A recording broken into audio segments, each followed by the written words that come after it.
So it does appear that Donald Trump will be going on Joe Rogan's podcast this Friday, and this is according to an anonymous source that talked to Politico, who is close to Joe Rogan. And this is what they had to say. Trump set to go on Joe Rogan's podcast. Former President Donald Trump is expected to record an interview with podcasting behemoth Joe Rogan on Friday. So they're going to record it Friday.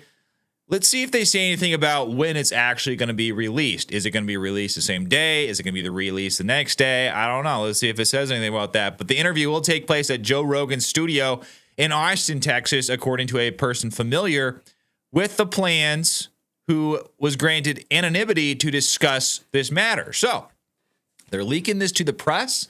Very hush-hush. Donald Trump has said that, he believes he will be going on the Joe Rogan show. In the past, Joe Rogan has said that he was not going to have Donald Trump on his show, which I think is, at the time, I thought was kind of crazy. I was like, I think he's going to change his mind. I really do. Because Joe Rogan spoke out so much during, the COVID era. Everyone remembers that. Everyone remembers COVID, how terrifying it was to people who actually identify as being American, people who have American values. And Joe Rogan, despite the fact that he is not necessarily conservative, despite the fact that he does have some liberal views, he saw what happened during COVID and he grew very concerned. And also he sees what's happening with the erosion of our First Amendment and he's growing very concerned. So when he kind of doubled down a few times on this idea that he wasn't going to have Donald Trump on his show because he did not want to help him, I said, you know what? I don't think that I don't think that's actually going to play out. I think at some point he's actually going to take the opposite approach and bring Donald Trump on his show. And I actually said this a while ago. I said it's probably going to be like right before the election for greatest impact. Now, do I think this was pre-planned?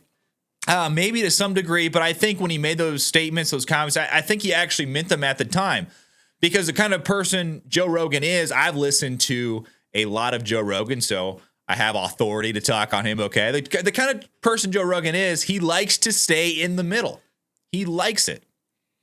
He feels like that's like his place in life, to explore both sides, to stay in the middle, to really not take a hard stance a lot of the times. I mean, he has his core beliefs, but he really doesn't attack someone over what they believe.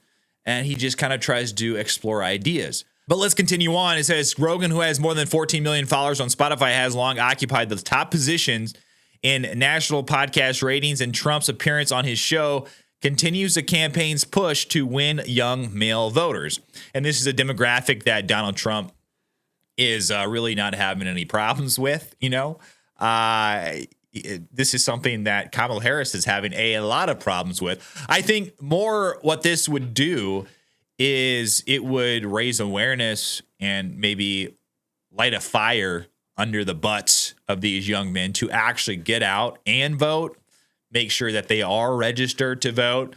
I don't think any young man, or not a whole lot of them, are actually considering voting for the other side. But it continues on. In recent weeks, Trump has appeared on such male-friendly podcasts as This Week with Theo Vaughn and Full Send, a show hosted by the Nelt Boys.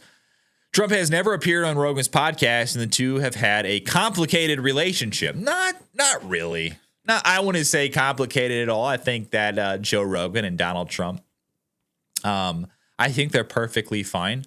Rogan just said that he didn't want to help Donald Trump at one point. He doesn't like to stay on one side or the other. And he also said that he really liked RFK Jr., who now endorses Donald Trump. And this is really the only thing between Rogan and Donald Trump that got complicated at one point. I wouldn't call it a complicated relationship. One tweet I don't think constitutes as a complicated relationship.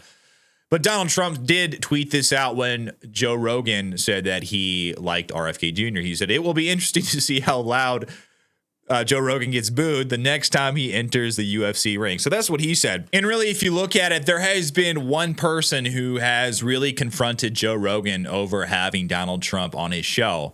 And I watched this episode as well. This is Patrick Bet David, where he really attempted. He made probably the biggest attempt that I've seen of any guest on Joe Rogan to talk Joe Rogan into having Donald Trump on his show.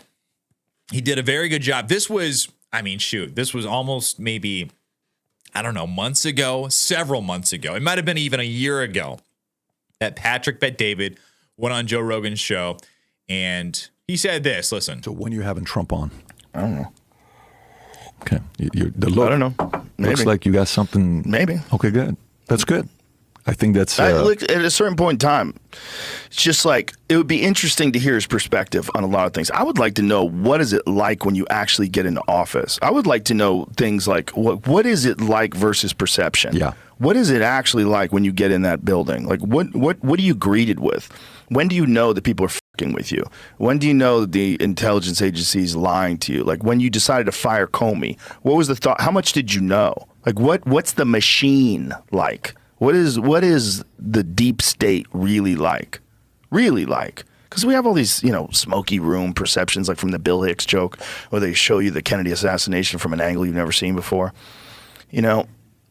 What is the machine that runs this country? Because it's very clear that it's not as simple as elected representatives that are doing the will of the people. It's not. Yeah, I'm really looking forward to seeing you and Trump together. You keep pushing that. And it was actually in this, I believe it was this episode where he kept bringing up Trump and pressuring Joe Rogan to have Trump on a show or at least make some sort of verbal commitment. Joe Rogan, to his credit, never did. But it just seemed odd at the time when I was watching this. It did seem odd that Joe Rogan would not have Trump on. And I believe, if I remember correctly, if I'm having my facts correct, and I'm not spreading disinformation here, I believe that Patrick Bet-David kind of made the point that it just seemed natural for Joe Rogan to have Donald Trump on his show. And I thought about that and I was like, that's actually true. It does kind of seem natural that Joe Rogan have Donald Trump on his show. Like, why wouldn't he at some point? Why would Joe Rogan not have Donald Trump on his show? And because Donald Trump is a notable figure. Donald Trump is arguably the most notable figure of the past decade. Joe Rogan is the largest podcast in the entire world. So for him to not have Donald Trump on a show is just kind of strange, don't you think? So it's good to see that Joe Rogan is going to be having Donald Trump on his show. I cannot wait to watch this, whether it's Friday, whether it's Saturday. I don't know when this is going to be released, but I can guarantee you this. When it's released, I'm going to be listening to it right away, okay? I might even stream it. I might even stream this show. But guys, let me know what you think of this down below in the comments. Like and subscribe to my channel. I would really appreciate it. But until then, I'll see you on the next one.